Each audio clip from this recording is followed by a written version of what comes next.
Barca are into the quarter-final of the Copa del Rey after winning the Super Cup. Barcelona dominated with a 5-1 victory, showcasing their prowess on the field.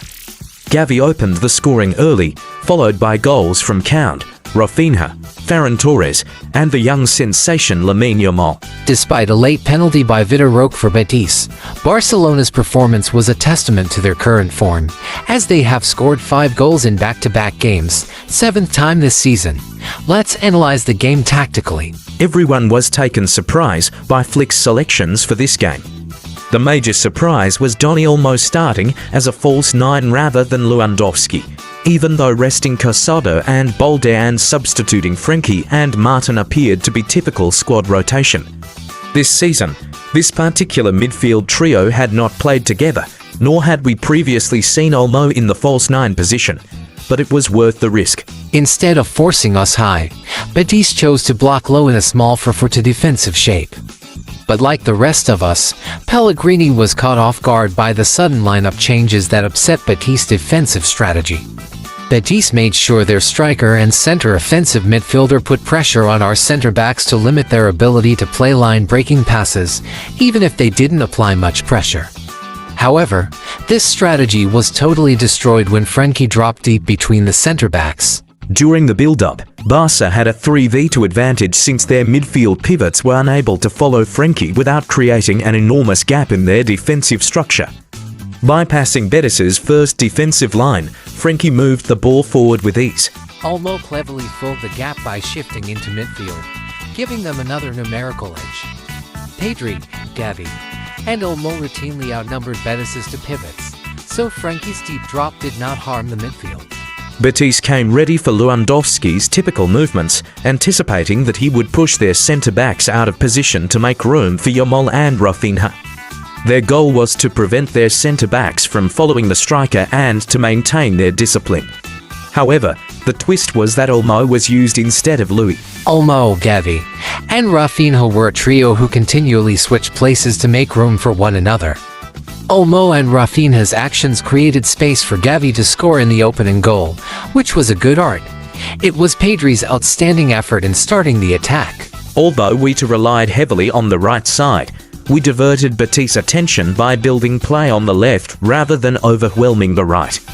Next, to place Yamal and Koundé into V1 situations, we moved play to the right with fast passing combinations or a direct switch from Pedri or Gavi. Additionally, Barcelona was able to create a lot of danger from these circumstances, including our second goal, thanks to Yamal's creativity and excellent passing abilities as well as Koundé's excellent movement in it. In terms of defense, Barca's superiority in possession enabled them to counter-press as soon as they lost the ball, stopping Betis from creating successful counter-attacks. Barca used their typical strong pressing structure in response to Betis' attempt to build from the back. A slight problem was on our left side, when Martin was occasionally left in 1v2 situations due to Raphinha's central role, which made it tough for him to give defensive cover. This weakness was Betis' only genuine opportunity in the first half, but Pina came to our rescue. Betis pressed more often, but not always, in the second half. They alternated between dropping deep into their typical low block and high pressing in a couple of seconds. But because of the level of Barca's midfield, getting past their press was comparatively easy.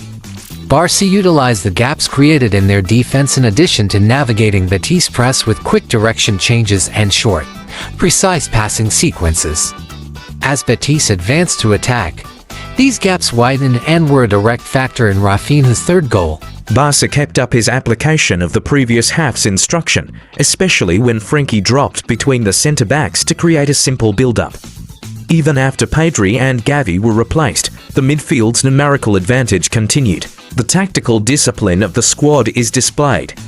As we can see, the numerical advantage allowed Ferran Lopez to get free, and he was able to pass to Yamal, placing him in an easy 1v1 scenario with the keeper. This structure was crucial to the fifth goal. Barca continued to play defensively with determination. They maintained a heavy press despite having insignificant advantage. Betis rarely ever advanced into dangerous regions, even if their midfield trio of Frenkie, Olmo, and Ferran may have been less defensively strong.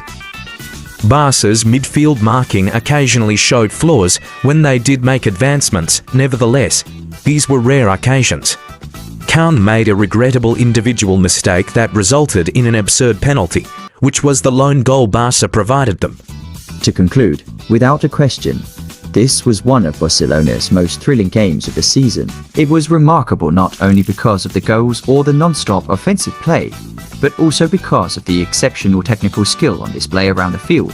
The match highlighted Barcelona's impressive 2025 form by showcasing their attacking skill and control, an outstanding football performance that boosts Barca's cup aims since they continue to be among the top contenders. Thank you for watching until the end. Subscribe for more.